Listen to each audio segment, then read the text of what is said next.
Embrace the power of knowledge at Sanskriti University. Ranked first in most promising university in engineering and management in India. Visit www.sanskriti. Manipur एक बार फिर से हिंसा की आग में जल रहा है।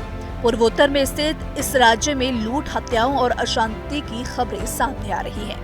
मणिपुर में 3 मई 2023 से हिंसा का दौर शुरू हुआ था, लेकिन 16 महीने बाद भी राज्य में शांति बहाल नहीं हुई। ताजा मामला जिरीबाम जिले का है, जहां शनिवार को ही ताजा हिंसा में 5 लोगों की मौत हो गई। मणिपुर में हालत की गंभीरता का अंदाजा इसी से लगाया जा सकता है कि वहां हिंसा में शामिल दोनों समुदाय के पास अब ऐसे हथियार हैं जिनका इस्तेमाल आमतौर पर युद्ध में किया जाता है। सेना इस कदर मजबूर है कि उन्हें एंटी ड्रोन सिस्टम तैनात करने पड़े हैं। पहाड़ों और घाटियों में लोगों ने बंकर बना रखे हैं।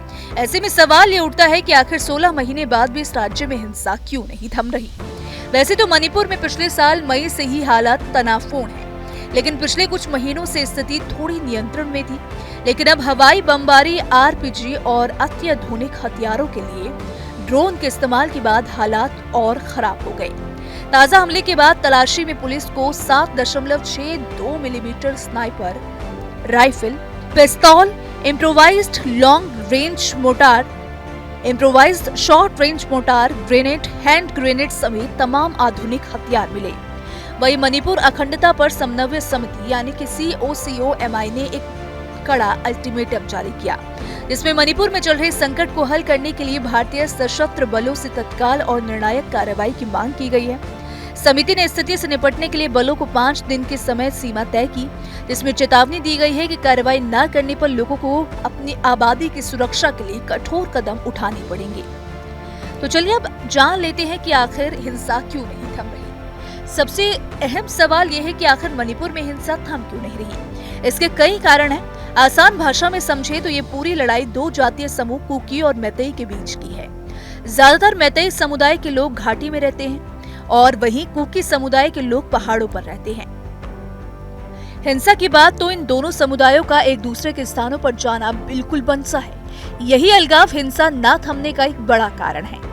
दोनों ही अलग अलग लोकेशन होने के चलते पूरा इलाका एक सरहद में बदल गया। रिपोर्ट के अनुसार दोनों ने अपने लिए सेफ बंकर बना लिए।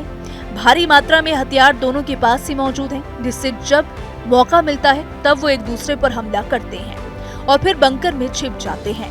घाटी और पहाड़ी होने के चलते उन्हें रोक पाना भी मुश्किल है। अब सवाल ये भी है कि आखिर दोनों ही समुदाय के पास इतनी बड़ी संख्या में हथियार कहां से आए।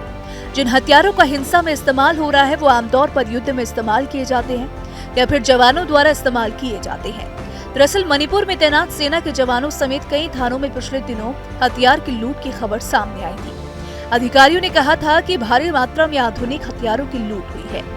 वहीं दूसरा आरोप अवैध हथियारों की सप्लाई का भी है। इसको लेकर राज्य के मुख्यमंत्री समेत कई नेताओं और विशेषज्ञों ने चिंता जाहिर की है।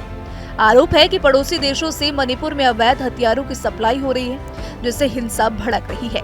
हिंसा को रोकने के लिए मणिपुर में सैनिकों, अर्धसैनिकों और पुलिस बल की तैनाती हजारों की संख्या में है, लेकिन वो भी इस हिंसा को रोकने में बेबस दिख रहे हैं। इसका कारण आपसी समन्वय की कमी कहा जा रहा है। पिछले दिनों देखा गया था कि लोगों ने भी जवानों की तैनाती पर नाराजगी जाहिर की थी। वही राज्य की पुलिस भी खेमों में बटी नजर आ रही है। अब ऐसे में देखने वाली बात होगी कि मणिपुर में आखिर शांति कब तक होगी।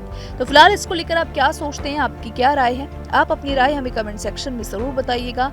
वीडियो पसंद आई तो वीडियो को लाइक और शेयर करना ना भूलें।